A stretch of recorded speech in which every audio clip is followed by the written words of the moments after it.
Kasigita Fiogay, pagbati ng kapayapaan, makatutubong araw at makakalisakasang pagbati sa inyong lahat. Una, congratulations sa TLISA, CATOM, United Nations Development Program, Forum ZFD, World Vision, IID at iba pang mga organisasyon na sa likod nito. Bilang isang kabataang katutubo mula sa hanay ng non-Moro Indigenous Peoples, Taduray, labis akong nagagalak sa pag-organisa ng kaganapang ito, isang espasyo na kung saan binibigyang plataforma at dialogo ang mga kabataang katutubo upang pag-usapan ang pagunita ng 20th Indigenous Peoples Day and Thanksgiving Day. Ngayon, nais kong anyanyahan ang lahat bilang isang pagnilay-nilay kung paano nakikita ng kabataang katutubo, lalo na kayo na nandito ngayon, ano ba sa atin ang Indigenous Peoples Day sa pagunita ng IPRA na ipinasa noong October 29, 1997 na itinuturing ding Thanksgiving Day bilang pagkilala sa karapatan ng mga katutubo sa Pilipinas. Ang IPRA ay naipasa 10 taon matapos maipasa o may rewrite ang ating Constitution. Bunga ito ng dugo, pawis at talino at sakripisyo ng ating mga nanuno. Yung iba nandyan pa, na kung saan alam mismo nila kung ano ang sakripisyo ng ating mga leader, nagbuwis at nagbigay ng panahon, nagbuwis ng buhay upang makamit ang pagkakilanlan noon pa man ay sa atin na.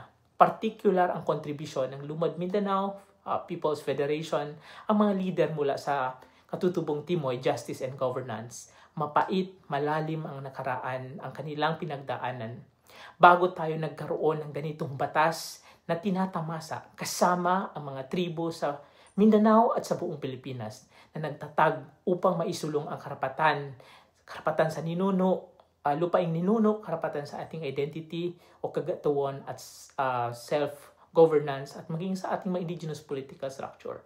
Ang batas ay nilagdaan ng dating Pangulong Fidel V. Ramos. Hindi lang ito dokumento, isang sagisag ng peaceful struggle ng mga katutubo pamayanan sa buong bansa. Ngunit, ngayong ipinagdidiwang natin ang Indigenous Peoples Month, kailangan nating itanong, nasaan na ba tayo ngayon? Oo, nakilala tayo ng batas. Ngunit, ipinapatubad ba ito ng maayos? Napapanahon upang harapin natin ang mga critical na issue, patuloy na sumisikil sa ating karapatan.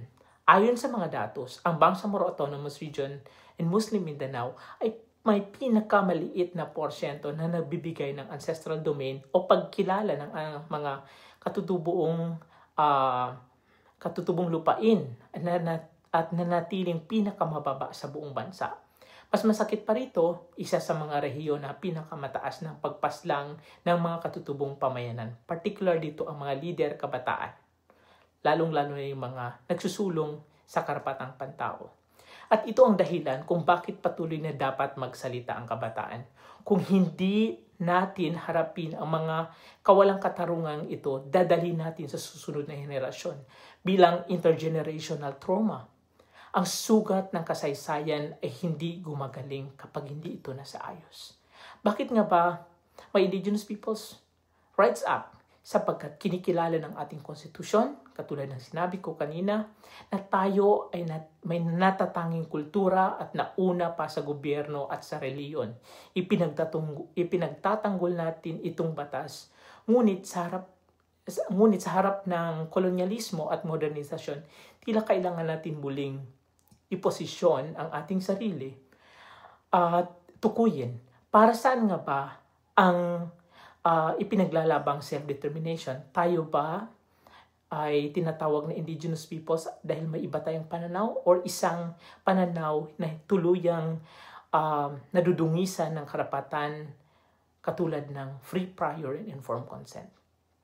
Ang karapatang mapasaya o magpapasya bago isakatuparan ang mga proyekto at batas sa ating mga lupaing ninuno. Pero nasaan tayo ngayon? Ang tanong, nasusunod ba ito? Sa 4 na bundles ng Indigenous Peoples Rights Act, malinaw ang manakasaad na karapatang pantao. Ngunit patuloy sa pagpaslang sa mga leader, may protection sa ancestral lands na nagpaprotekta ng ancestral domain. Ngunit bakit tuloy pa rin ang mga mina sa ating lupaing ninuno. Ayon sa isa sa pag-aaral ng United Nations Development Program, 80% ng biodiversity sa Pilipinas ay matatagpuan sa lupain ng mga katutubong pamayanan. Ngunit, kung ang lupang ito ay patuloy na winawasak sa ngalan ng development, sino ang tunay na mawawala? Paano ang kinabukasan ng ating henerasyon?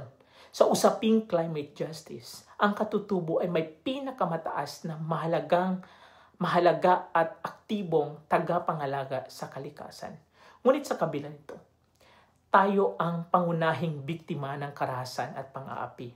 Kaya ngayon, hinihikayat ko na tayong mga kabataan baguhin ang pananaw ng salitang celebration o pagunita.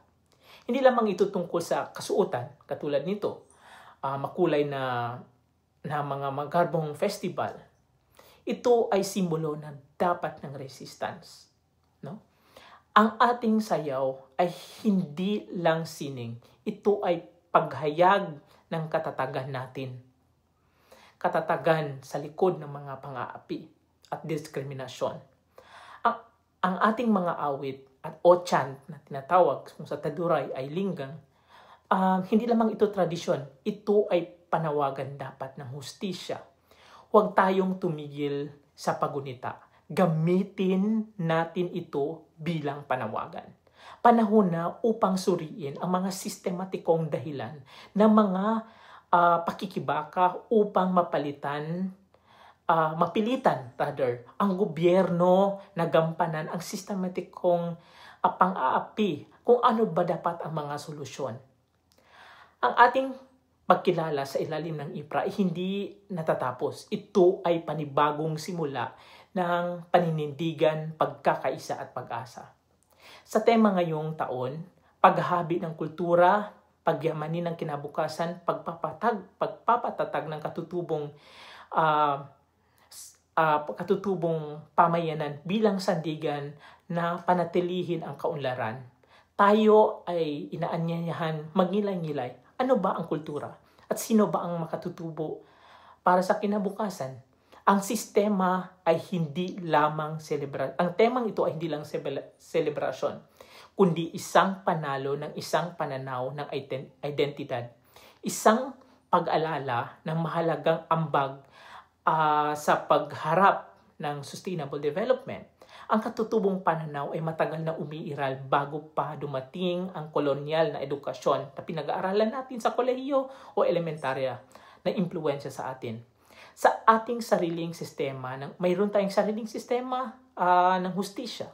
Mayroon tayong sariling sistema ng paniniwala at sa ating pakikitungo sa kalikasan. Makikita sa ugat ng kaunlaran na may pagkapantay-pangantay at paggalang. Gilo-gilo sa Taduray. Ang ganitong prinsipyo kinikilala ngayon sa buong mundo bilang susi ng solusyon ng sustainable development. Isang pananaw na dapat ipagmalaki nating mga katutubo at panatilihin. Ngunit sa panahon ngayon, mahalagang usapin ang integridad ng information. Halimbawa nito sa pag-usbong ng artificial intelligence. Ang teknolohiya maraming naaabuso at nawawala ang tunay na konteksto. Sa kabila nito, isang karangalan ng mga katutubong wika ang tulad ng Taduray at Lambangyan at iba pang katutubong wika sa Pilipinas na natiling buhay at hindi nasasakop ng ganitong sistemang artificial. Kaya, gamitin natin bilang sandata ng self-determination o pagsulong ng sariling pagpapasya at pagkakilanlan ng ating pagkatao.